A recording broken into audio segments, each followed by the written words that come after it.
Have you ever wondered why the deeper you become, the quieter you get? Why the more you learn about love, the less you seem to crave it? There comes a point in every sensitive soul's journey where connection no longer soothes, it stirs. You start to notice that every "I love you" carries a silent expectation, every touch leaves a trace of need, and every promise trembles under the weight of unspoken fear. At first, you think something's wrong with you. You used to feel alive in love. Now you feel lost inside it. You crave peace more than passion, and silence more than company. You begin to pull back, not out of coldness, but clarity. Somewhere deep within, you start realizing that the love you've been chasing was never meant to complete you. It was meant to reveal you. There is a kind of awakening that doesn't make you more social or more expressive. It makes you still. It makes you walk away from noise, not because you dislike others, but because you can finally hear yourself. And that inner sound, that sacred quiet, begins to matter more than any romantic confession ever could. This video is not about rejecting love. It's about understanding why the spiritually awake no longer seek it in others. Why solitude, once feared, now feels like home. So, before we begin, take a breath. Let go of what you think love should be. And if these words resonate somewhere inside you, like an echo you've long ignored, then stay a little longer. Because what you're about to hear might explain the loneliness your soul has been whispering all along. Number 1, the quiet withdrawal. There is a moment, quiet and unannounced, when something inside you begins to pull away. You can't explain it. Nothing dramatic happens. No betrayal, no grand heartbreak. Just a subtle inner shift. The laughter that once filled you now feels hollow. The company that once warmed you now feels heavy. You start to crave the sound of your own breathing more than the comfort of conversation. It's not that. Stop loving people. You simply stop losing yourself in them. This is where solitude begins. Not as an act of rebellion, but as a return. A slow drifting back toward the essence you forgot while chasing the idea of love. The spiritually awake don't choose solitude because they hate love. They choose it because they've finally seen what love has turned into. A transaction of comfort, a barter of needs, a sanctuary built on fear of being alone. At first, this withdrawal feels wrong. You question your heart. You wonder if you've become cold, cynical, or broken. But deep down, something ancient inside you knows the truth. You are not abandoning people, you are abandoning noise. The kind of noise that fills your mind but empties your soul. You begin to see that much of what you once called love was a subtle form of dependence, a beautiful cage gilded with promises. You were taught that to be loving means to be available, to give endlessly, to merge completely. But merging blurred your edges. It silenced your intuition. You began to disappear in the name of connection. The quiet withdrawal is the soul's rebellion, not against others, but against the lie that you must lose yourself to be loved. It's a sacred detachment that only the awake can understand. Because once you taste real inner peace, the constant emotional noise of conditional love feels unbearable. You start craving stillness the way you once craved affection. You spend more time alone, not because you dislike company, but because you are rediscovering the texture of your own being. The morning light on your skin becomes enough. A cup of tea in silence becomes communion. The sound of rain feels like conversation. There's a strange fullness in emptiness that you never noticed before. And yet, this shift confuses others. They think you're distant, withdrawn, detached. But how do you explain that solitude is not a wound, it's medicine? You simply stop looking for yourself in other people's eyes. You've realized that peace is not something you earn from another's affection. It's something you uncover when the mind stops chasing validation. Still, it isn't always peaceful. There are nights when the silence feels like a weight, when you miss the warmth of a voice, the illusion of belonging. That's when the test begins. When solitude burns away the residue of attachment, you begin to see how much of your love was fear disguised as care, fear of being unseen, unloved, or forgotten. And when those fears rise, you no longer run back to noise. You sit with them. You watch them lose their power. You learn that being alone and being lonely are not the same thing. Loneliness is the absence of others. Solitude is the presence of yourself. The quiet withdrawal is the crossing point, the invisible threshold between emotional need and spiritual wholeness. Most people will never walk through it because it requires losing the comfort of being wanted. But those who do, they begin to glow differently.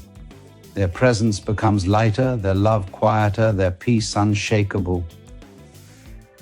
You start noticing this calm energy in those who've awakened, the kind of people who listen more than they speak, who walk away without bitterness, who smile without needing to be understood.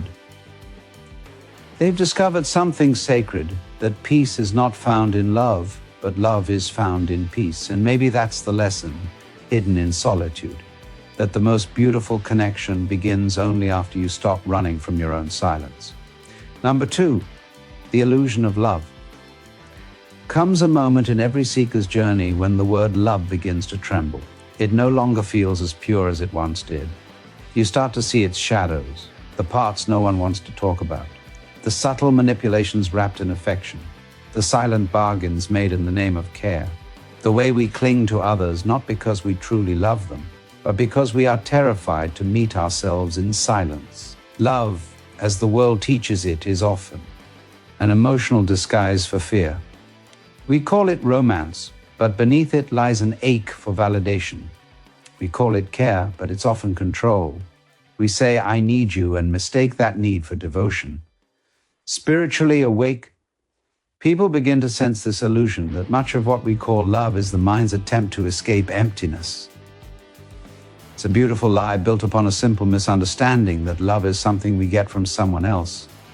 But real love, the kind that doesn't fade or bind, isn't transactional. It doesn't depend on being seen, touched, or affirmed. It arises from awareness itself.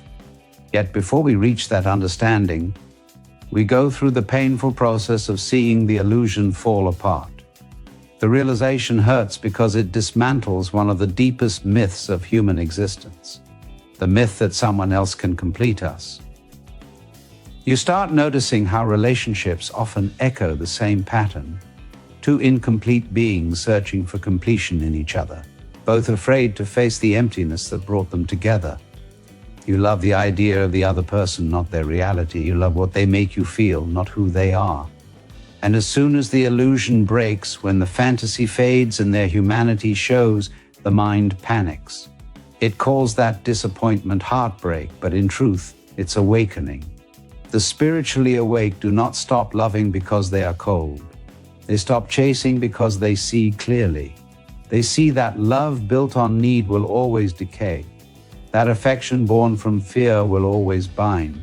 That no matter how beautiful the connection, if it is rooted in the hunger to fill an inner void, it will eventually become suffering. This realization is brutal, almost cruel in its clarity. It makes you question every "I love you" you've ever said or heard. It makes you wonder, was that love? Or was that longing? You start seeing how much of our affection is born from wounds, from the child within who was never fully seen, who learned to perform love to receive attention. You realize how much of what we call love is merely the echo of that old survival pattern. And once you see it, you can't unsee it. The illusion shatters. You stop looking for the one. You stop expecting someone to make you feel alive, because you've begun to notice the moments you felt most alive were never because of someone else. They happened in stillness, in awe, in presence, when the mind stopped wanting. Real love, the kind the awake eventually discover, isn't about possession. It's not about promises or permanence. It's about presence, an unspoken recognition that arises when two whole beings meet without the need to fix or fulfill each other. But to reach that love, you must first walk through the illusion. You must unlearn the kind of love that drains you, the kind that keeps you addicted to emotional highs and devastated by absence. You begin to sense that most of our romantic culture is a spiritual anesthesia, a way to distract ourselves from our inner silence. Movies, songs, stories, all celebrating the idea that love saves you. But awakening reveals the opposite. Love doesn't save you, awareness does. And when you awaken, love no longer feels like rescue, it feels like resonance. The illusion of love begins to fade when you realize that needing someone isn't love. And loving someone doesn't mean needing them. That realization sets you free. You no longer chase intensity, you seek peace. You no longer fall for chemistry, you listen for calm. You no longer cling to people, you connect with presence. And once you've seen through the illusion, you can never again love unconsciously. Because now you understand that true love doesn't arise from emptiness. It arises when emptiness is finally embraced. Number 3. The solitude shift. There is a quiet moment in awakening when solitude stops feeling like a punishment and begins to feel like peace. It doesn't happen. Suddenly it unfolds like dawn, slow, golden, and almost unnoticed. You wake one morning and realize you no longer fear being alone. The silence that once screamed now hums softly. The absence that once hurt now feels whole. Something has shifted. You haven't escaped loneliness, you've transformed it. The spiritually awake reach this place not through avoidance, but through surrender. They have sat long enough in the company of their own noise, the restless thoughts, the aching memories, the endless cravings. They have felt every echo of emptiness until it no longer terrifies them. And in that stillness, they begin to sense a subtle presence, something vast, patient, unshakable. It feels like home, yet it doesn't belong to anyone. At first, solitude can feel like a void. The absence of distraction exposes the raw pulse of your being. The mind resists. It wants noise, comfort, attention. It feeds on connection because connection keeps it alive. But as you stop feeding it, a deeper intelligence begins to emerge. You start listening not with your ears, but with your awareness. The world slows down, time softens, every breath becomes a teacher. Every sound becomes sacred. You begin to notice beauty in ordinary things, the rhythm of rain against glass, the soft collapse of sunlight over the floor, the stillness of trees unmoved by wind. In solitude, you rediscover the poetry of existence. The world no longer feels like something happening to you.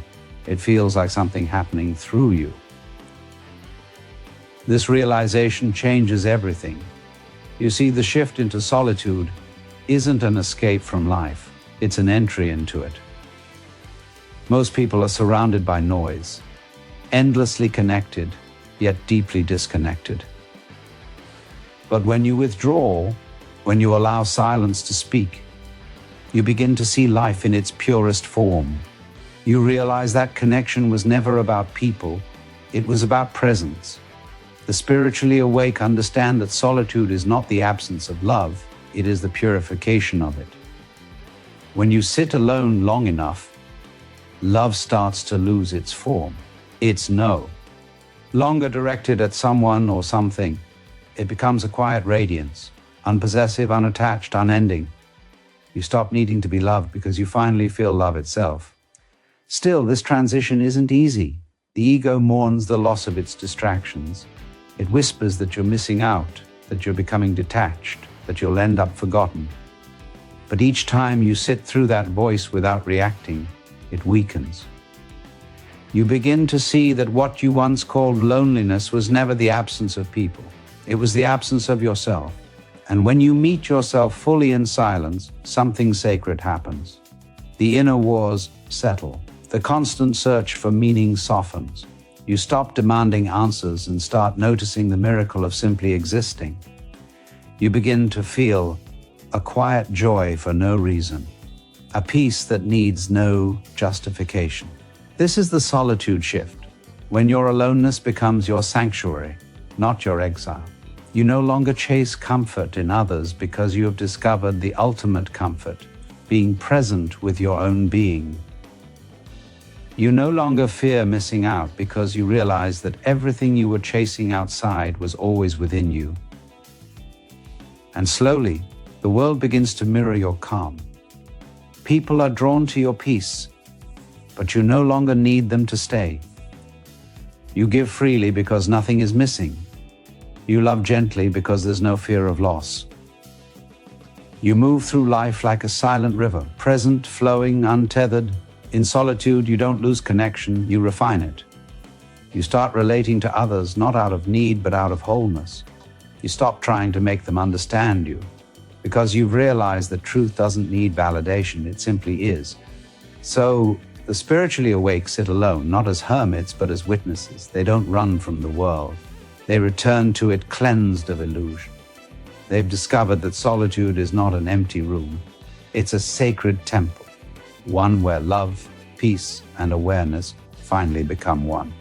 Number 4, the death of romantic illusion. Approximately 1,000 words. There is a certain heartbreak that does not come from rejection, betrayal, or distance. It comes from awakening. It comes from seeing through the illusions we built around love. Illusions so beautiful, so convincing that we called them destiny. When you begin to awaken, you don't just lose people, you lose the dreams you attach to them. You lose the comforting lie that someone out there will finally understand you, fix you, complete you. And in that quiet loss, something within you dies, the romantic illusion. For most of our lives, we are told that love is salvation. Every movie, every song, every story whispers the same promise: find the right person and everything will make sense. And we believe it because we want to believe it. We want to believe that another human being can silence our chaos, that two broken hearts can somehow make one whole. But spiritual awakening shatters that myth like glass. It shows us that the longing we feel for another is not a longing for them, it's a longing for ourselves. When you see this truth for the first time, it hurts. It feels like losing your faith in something sacred. You start realizing that what you called love was often attachment dressed in poetry, that the intensity you felt wasn't divine connection, but the desperate hope of escaping yourself. You remember all the times you confused chaos for passion, dependency for devotion, and obsession for depth. And you see it now, not with judgment, but with compassion. Because you understand that everyone was just searching for God in another person's eyes. The death of the romantic illusion doesn't make you cynical, it makes you clean. It washes away the residue of fantasy so that real love can finally breathe. You stop craving the highs and lows of emotional drama. You stop needing to be chosen. You stop writing stories about how love should be. Instead, you start noticing how peaceful it feels when you stop reaching. In this stage, solitude deepens. It becomes a mirror where you confront everything you once tried to fix through others. Your insecurities, your fears, your unhealed wounds. There's nowhere to run, no one to project onto. You meet your own pain directly, and slowly, through that meeting, something profound begins to happen. You start to love yourself without condition. Not the self that performs or pleases, but the self that simply is. This is not self-love in the shallow sense. It's self-recognition. It's realizing that the love you were chasing externally was never lost. It was merely covered by layers of need. And when those layers fall away, the longing disappears. You no longer need someone to complete you because you've discovered the wholeness that was there all along. This realization can be lonely at first, painfully so. You watch others still lost in the dance of desire, and part of you misses the chaos. Miss the intensity, the excitement, the illusion of us. But then one day you feel a peace that no relationship ever gave you.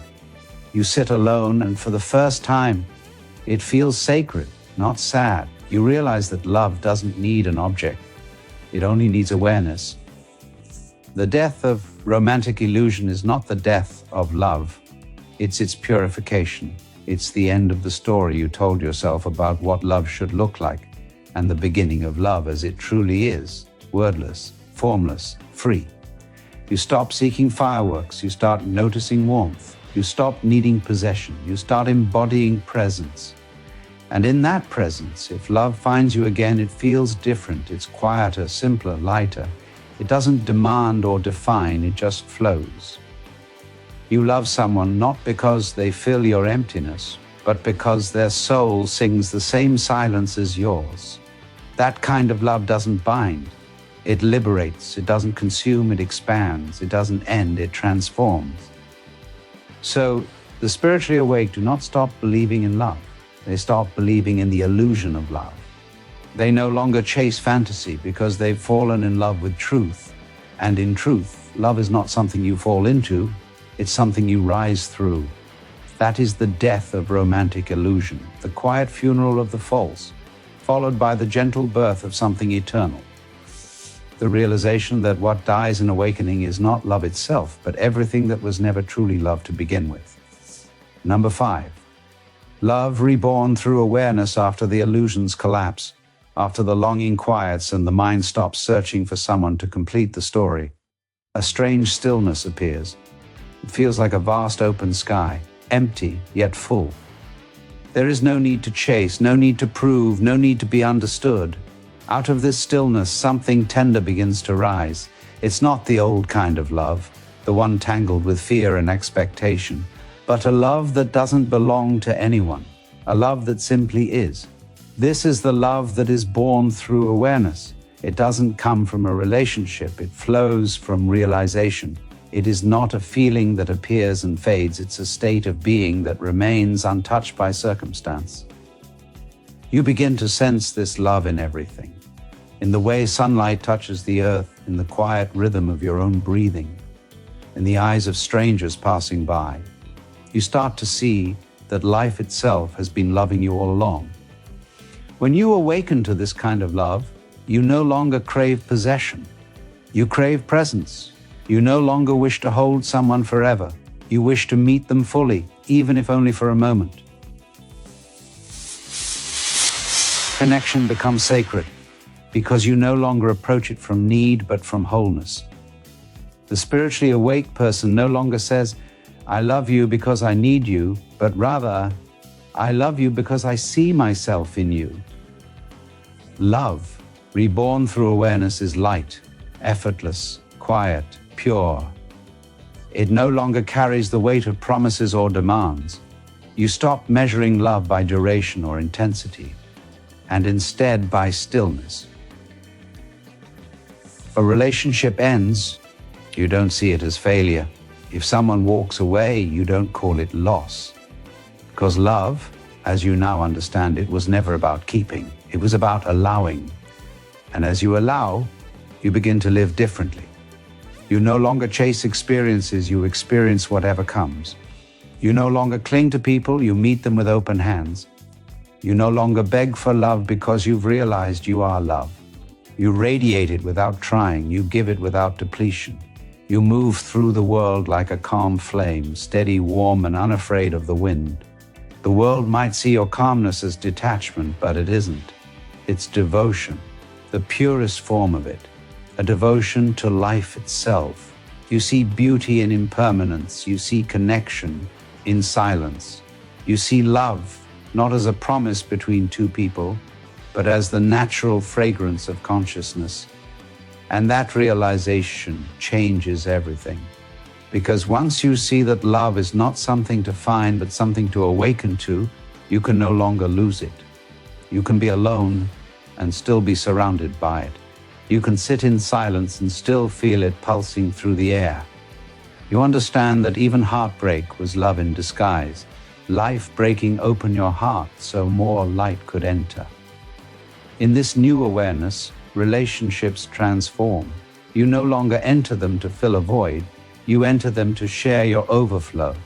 You don't cling to others to feel whole, You meet them as two complete beings walking side by side, knowing that love is not a prison but a passage. The spiritually awake understand that love is not about holding on, it's about holding space. And when love is reborn through awareness, it becomes soft, spacious, and infinite. It can exist in a smile, a glance, a wordless moment of understanding. You realize that love was never meant to be dramatic. It was meant to be divine. The awakened heart no longer beats for someone, it beats with everything. This is the final stage of the journey, the return home. You've walked through loneliness, faced the illusion of love, embraced solitude, and now you stand in the quiet truth. You were never unloved, only unaware. The love you sought in others was always the reflection of your own light, waiting to be seen. So you stop searching, you stop running, you breathe, and in that breath you meet the universe. Not as something outside you, but as something that has always lived within. Because when love is reborn through awareness, it no longer asks, "Who will love me?" It whispers, "Can I love this moment just as it is?" And that perhaps is the most sacred form of love, the one that needs no object, no story, no promise, only presence.